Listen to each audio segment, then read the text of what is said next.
নমস্কার। কবি উত্তর বিশ্বাসের কবিতা পড়ব। উত্তর বিশ্বাস ৯-এর দশকের একজন বিশিষ্ট কবি। তার বসবাস বাগুইআটি, কলকাতা। পড়ছি উত্তর বিশ্বাসের কবিতা নিজেকে কোথাও খুঁজে পাচ্ছি না।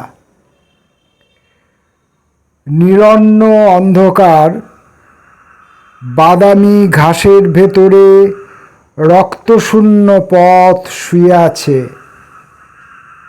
কেউ নেই, পুরোটাই ধু ধু।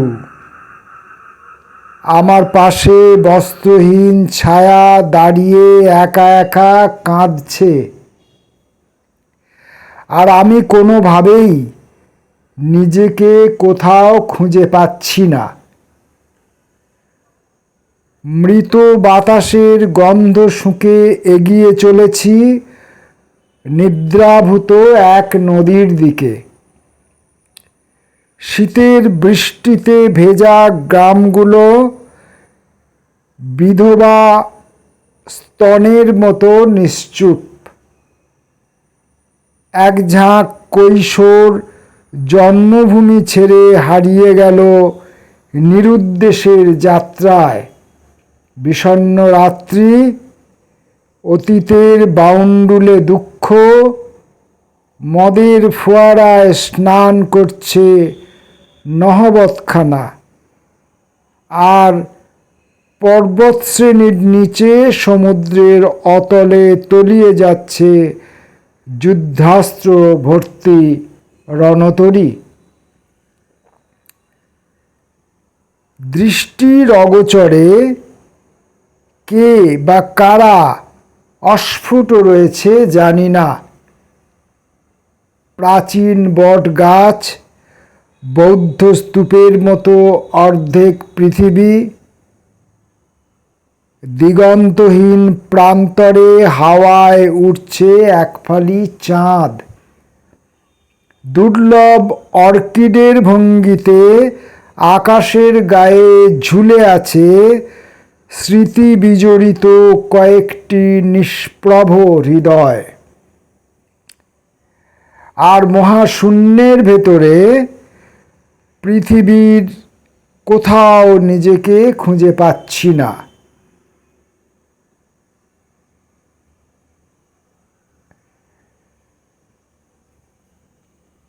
পরের কবিতা মহানুভব নিসর্গের দিকে। বনের পুকুরডাঙা, বসন্তের উড়নচণ্ডী শালবন, রক্তশূন্য খোয়াই জুড়ে ঘুরপাক খাচ্ছে বিদেহী হাওয়া। আর অনুরাগবশত একটা নিঝুম এপিটাফ তৈরি হয়েছে তামাম পৃথিবীতে। শুকনো পাতার ওপরে নতুন উপন্যাসের মতো আলো এসে পড়েছে। গাছের বাকলে হৃদয়ের ক্ষতচিহ্ন, পাখির শিশে লোকসঙ্গীতের সুর। কয়েকটি ধন্যাত্মক অব্যয় ঘুম ভাঙা রোদ্দুরের সঙ্গে পরকিয়া করছে। একগুচ্ছ পর্যটক চোরা শিকারীদের মতো ঢুকে যাচ্ছে আকাশের সুড়ঙ্গে, আর আমি উড়ু ভাঙা সাইকেলের ঝুড়িতে কুড়িয়ে রাখছি মৃত কাঠ, টুকরো টুকরো অতীত, পাথরের উপজীবন। নিকটতম সুদূর অনুভূতি প্রবণ ধূসর, বিলীন হয়ে আসা বহুত্ববাদী মাঠ। আর আমি বসন্তের অর্থোদ্যোতক সূর্যোদয়ের ভেতর দিয়ে হেঁটে যাচ্ছি মহানুভব নিসর্গের দিকে।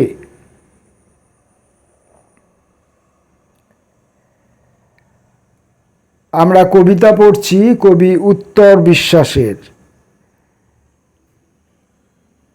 এর পরের কবিতাটির নাম চুম্বন।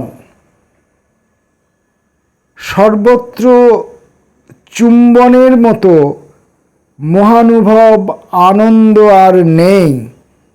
হে কিশোরী মেঘপুঞ্জ, দেখি আর কল্পনা করি যত চুম্বন করেছি এত কাল, তার কিয়দংশ কেউ কেউ জানে, বাকি সব গোপ্য। কিছুক্ষণ আগে দয়ালু বিকেল পৃথিবীকে প্রত্যাখ্যান করে চলে গেছে পরবাসে। পথ আর স্মৃতি তুচ্ছ মৃত্যুর মতো পড়ে আছে পানশালায়।